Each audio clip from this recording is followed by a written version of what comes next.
Tony Bennett stood in the dim fluorescent lighting of the underground parking garage beneath Lincoln Center, staring at his key fob in confusion. He had pressed the panic button 3 times, listening for the familiar honk of his black Mercedes, but the cavernous space remained silent, except for the distant hum of ventilation systems and the occasional echo of footsteps from other levels. At 97, Tony had learned to be patient with his increasingly unreliable memory, but this was different.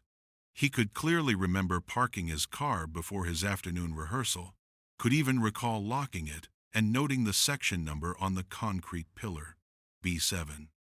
But now, standing in section B7, there was no black Mercedes to be found. "Excuse me," Tony called to a security guard who was making his rounds with a clipboard and flashlight. "I seem to have lost my car.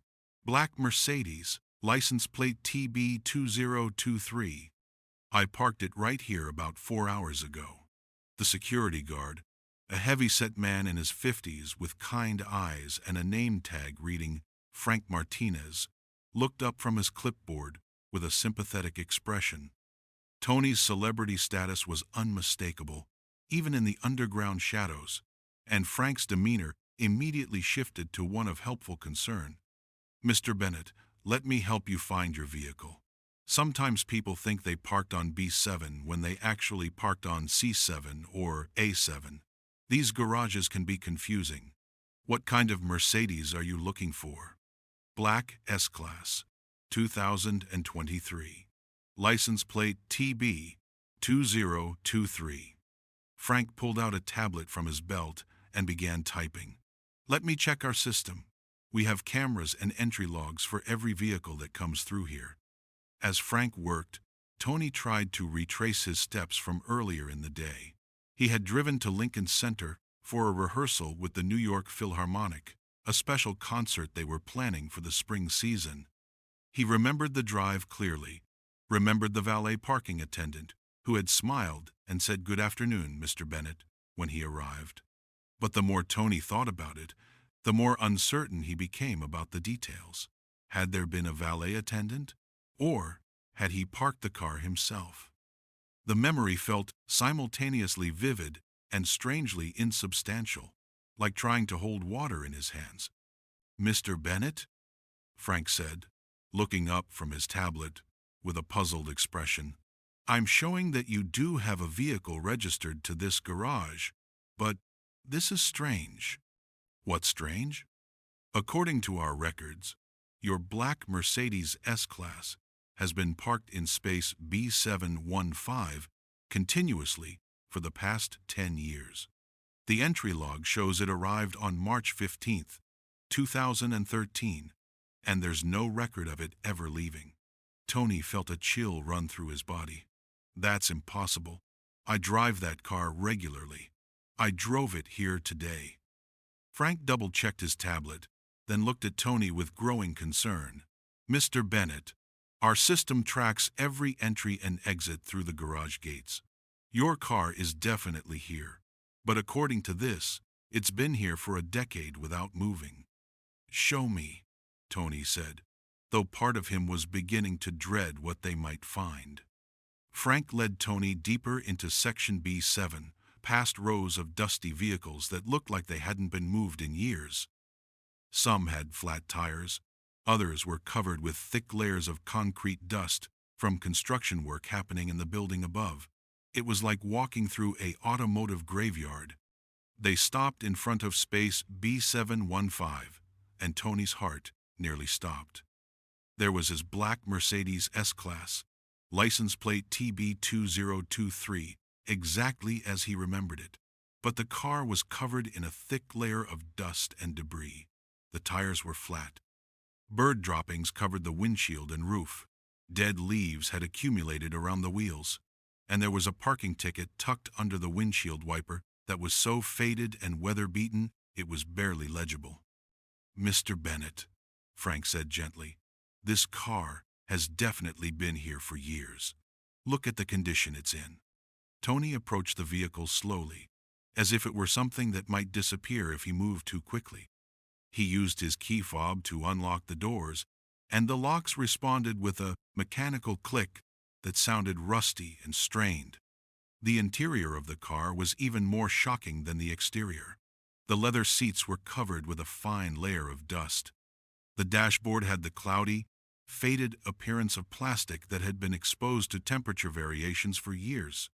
There was a coffee cup in the center console holder that contained what appeared to be mold, and a newspaper on the passenger seat dated March 15th, 2013. But most disturbing of all was what Tony found in the glove compartment when he opened it with trembling hands. A hospital bracelet with his name on it, dated March 14th, 2013. "Frank," Tony said, his voice barely above a whisper, "I need to ask you something, and I need you to tell me the truth. Do you remember seeing me park this car 10 years ago?" Frank studied Tony's face carefully before answering. "Mr. Bennett, I've been working security in this garage for 15 years. I remember when you parked this car because it was unusual circumstances." "What kind of unusual circumstances?" Frank hesitated, clearly uncomfortable with the direction the conversation was taking. "You were brought here by ambulance on March 14th, 2013. You had collapsed during a performance at Lincoln Center. After they treated you at the hospital and released you the next day, you came down here to get your car. But what? But you seemed confused. You kept saying that you had parked the car here the day before, but you couldn't remember driving it here. The paramedics had found you unconscious in your dressing room, not in the parking garage. No one could figure out how your car had gotten here." Tony felt the world beginning to tilt around him. "Are you saying that I don't remember parking this car 10 years ago?" "I'm saying that 10 years ago, you seemed as confused about this car being here as you are today. You kept asking how it had gotten here, and you couldn't remember driving it to the garage." Frank pulled out his phone and showed Tony a photo. "I actually took this picture that day because the situation was so strange. Look." The photograph showed Tony standing next to the same black Mercedes in the same parking space, but he looked exactly as he did today, not 10 years younger, but the same age, wearing the same clothes, with the same confused expression on his face. Tony stared at the photograph in disbelief. "Frank, this photograph shows me looking exactly as I look today. That's not possible if it was taken 10 years ago." "I know it's not possible, Mr. Bennett. That's why I kept the picture. I've been wondering about this for 10 years.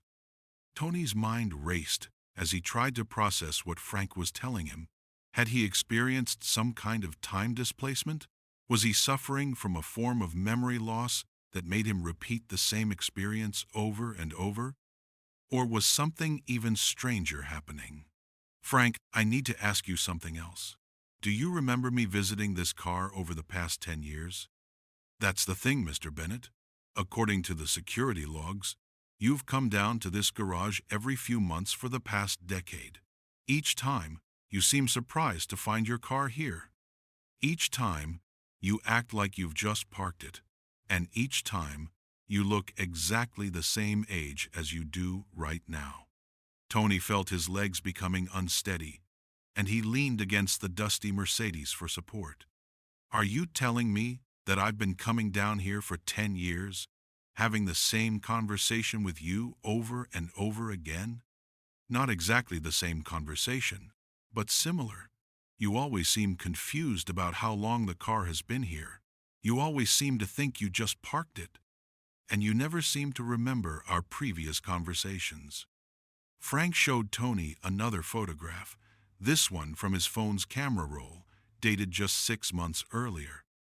It showed Tony standing in the exact same position next to the Mercedes, wearing different clothes, but with the same confused expression. "Mr. Bennett, I started documenting your visits because I was worried about you. This is the 8th time in the past 10 years that you've come down here looking for this car as if you just parked it." Tony studied the series of photographs that Frank showed him on his phone. Each one was dated months or years apart, but in each one, Tony looked exactly the same age. The clothes changed. The season appeared to change, based on what he was wearing, but his face, his posture, his apparent physical condition remained constant across a decade of photographs. Frank, this doesn't make sense. People age. Even if I was having memory problems, I should look older in these photographs over time. But I look exactly the same in all of them. I know it doesn't make sense, Mr. Bennett. That's why I've been keeping these records. I've been trying to understand what's happening to you. Frank led Tony to a small security office adjacent to the parking garage, where he showed him a filing cabinet filled with documents related to Tony's visits to the garage.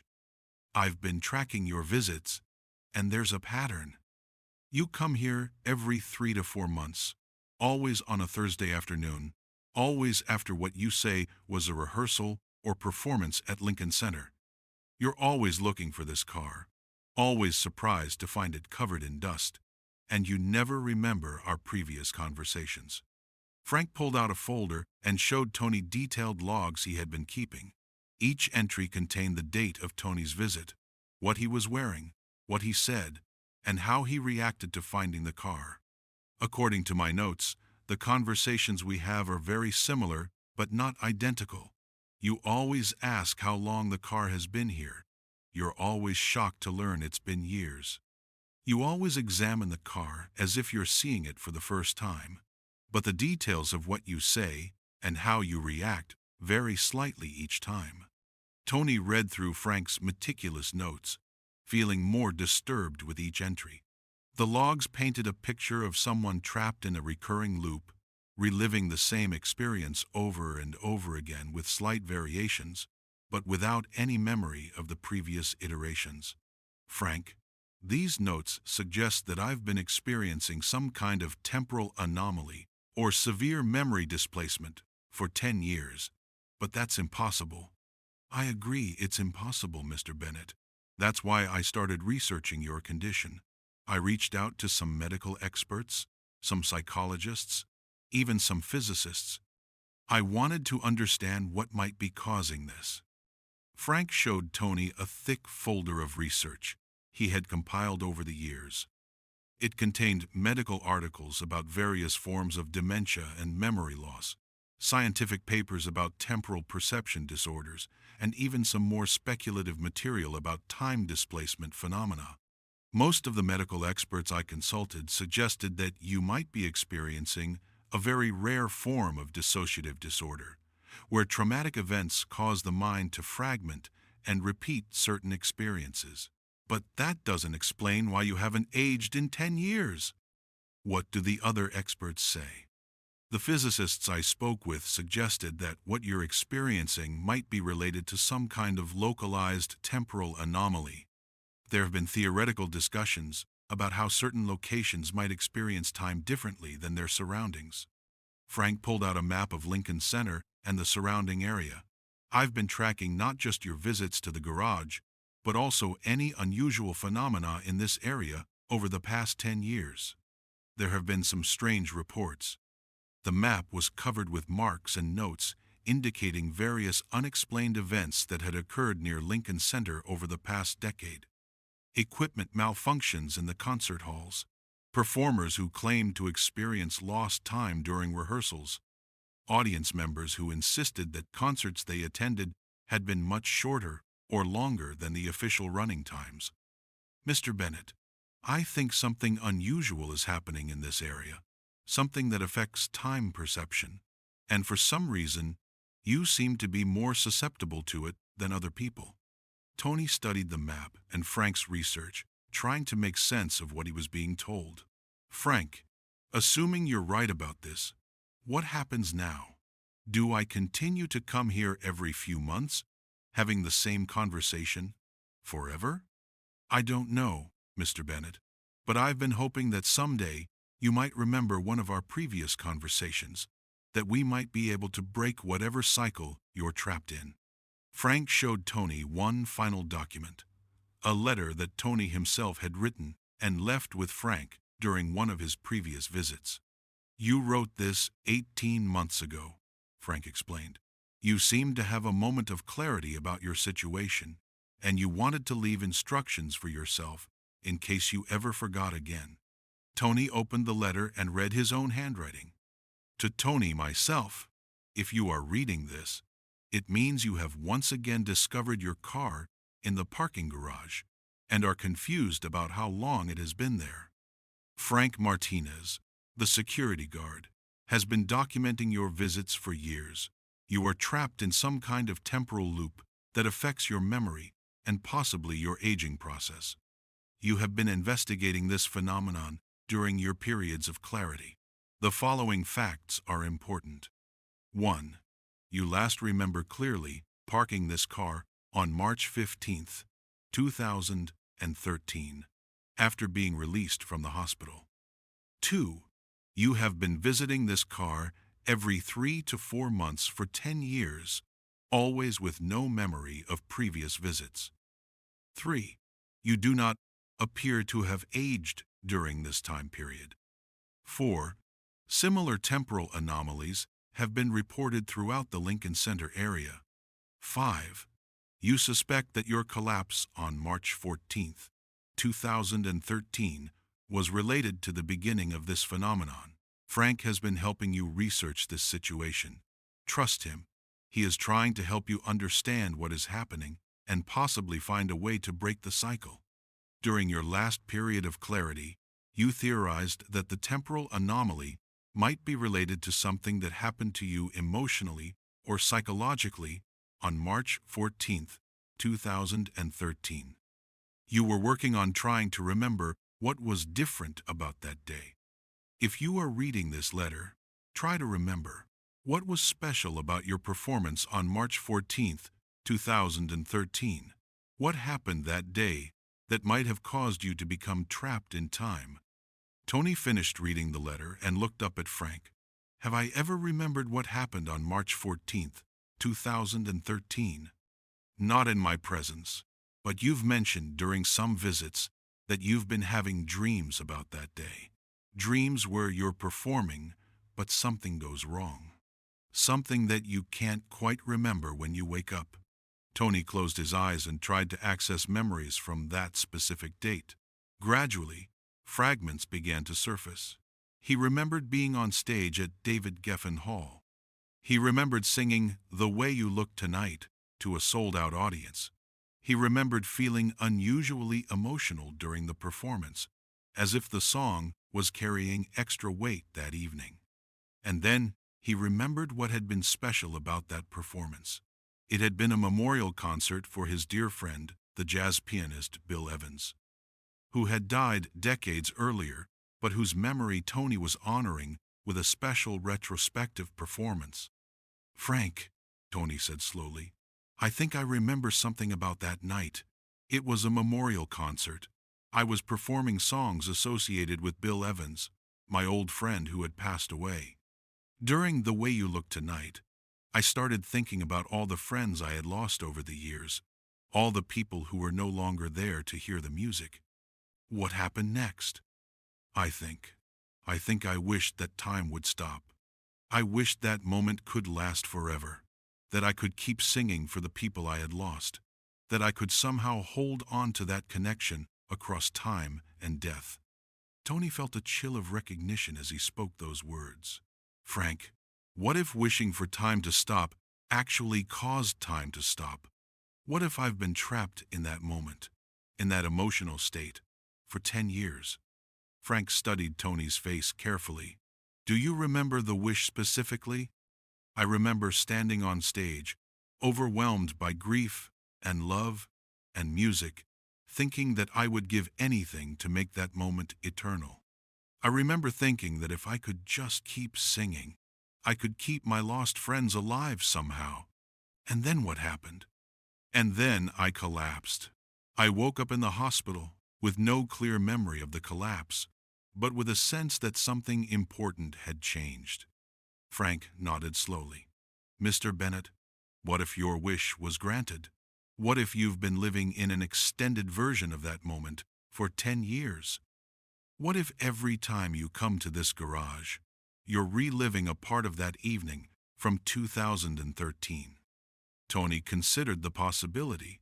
It was fantastical, but it explained the temporal anomalies, his lack of aging, and his recurring confusion about the car. If that's true, Frank, how do I break free from it? I think, Frank said carefully, that you need to choose to let that moment go. You need to accept that the people you were mourning are gone, and that holding on to that grief indefinitely isn't bringing them back or honoring their memory. Tony felt tears forming in his eyes as he understood what Frank was suggesting. You're saying I need to let go of the wish I made that night. I need to accept that time moves forward, that people die, that moments end.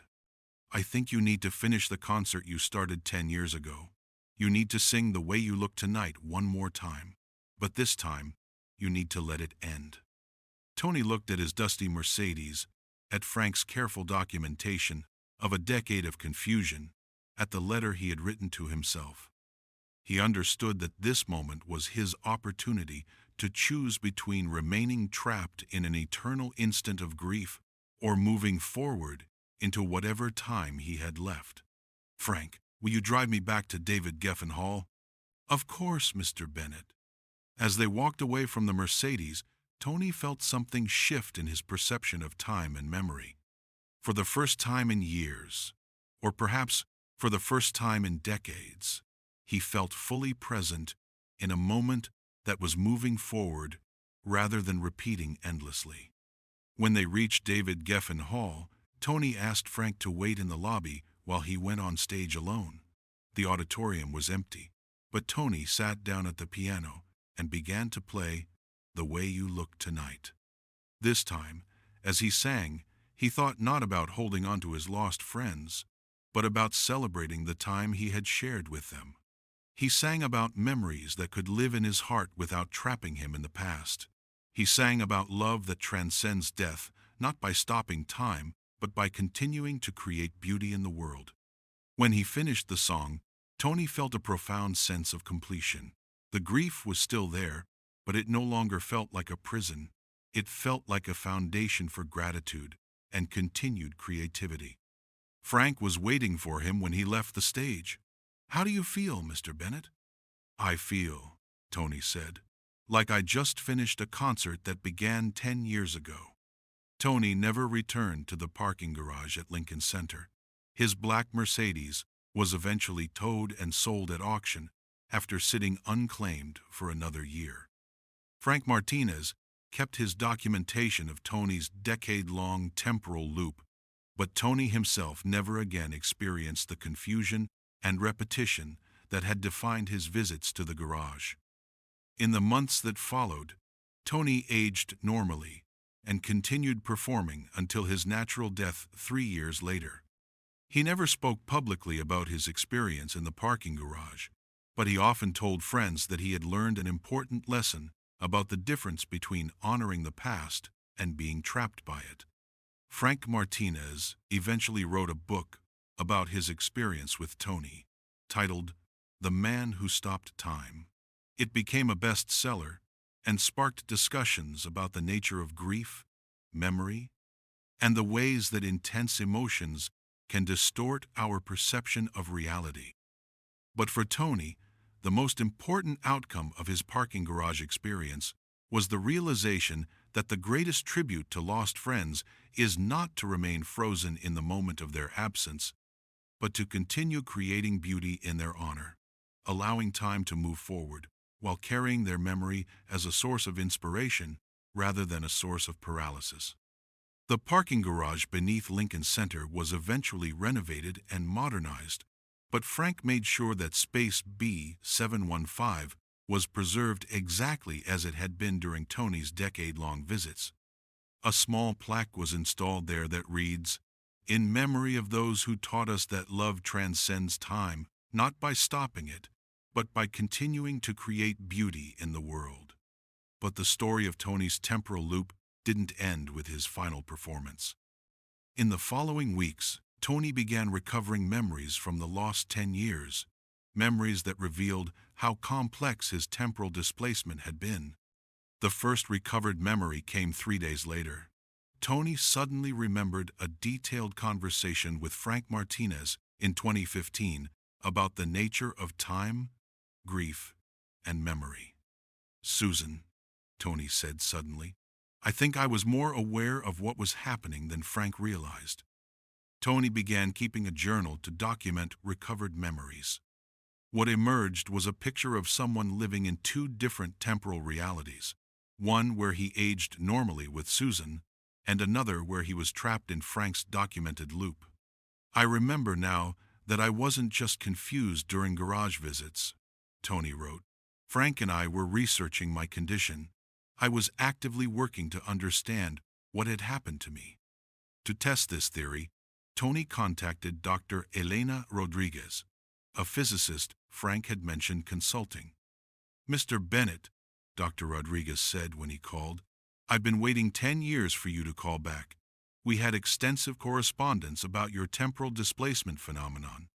Dr. Rodriguez explained that Tony's case provided evidence for theoretical phenomena most physicists considered impossible: genuine temporal displacement in a highly localized pattern. "Your consciousness was experiencing temporal bifurcation," she explained. "Part remained in linear time with your family, but another part became trapped in a recurring loop centered around your memorial concert trauma." Dr. Rodriguez had been documenting Tony's case as evidence that consciousness and time might be more interconnected than conventional science assumed. "Your recovery suggests that consciousness has more control over temporal perception than we previously understood." But she also revealed that Tony's case was part of something larger. "The Lincoln Center area has shown temporal instability for decades. Your case may have been part of a larger pattern." She showed Tony data indicating that other people had reported similar temporal displacement events near Lincoln Center, though none as extensive as his decade-long loop. Certain locations may be prone to temporal anomalies, especially when associated with intense emotional experiences. Lincoln Center, with its concentration of artistic energy, may be particularly susceptible. The research revealed something unexpected. During his temporal loop, Tony had been unconsciously stabilizing the anomalous field, helping others experiencing similar displacement recover more quickly. "Your presence was serving as a temporal anchor," Dr. Rodriguez explained. "Your decision to end the loop resolved the underlying temporal instability rather than simply removing yourself from it."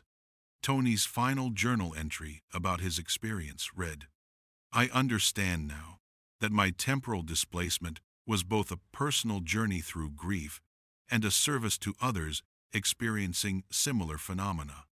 By allowing myself to be trapped in that moment, I was unconsciously helping stabilize temporal anomalies affecting other people. The parking garage will always symbolize for me the difference between being trapped by memory and being liberated by it. Frank gave me the gift of documentation that allowed me to understand and ultimately choose freedom." Tony lived for 3 more years after his recovery, performing some of his most emotionally resonant concerts. When he died in 2026, Frank Martinez was a pallbearer at his funeral. The parking garage Space B715 at Lincoln Center remains a memorial to Tony's experience and has become an unofficial shrine for people dealing with grief and loss.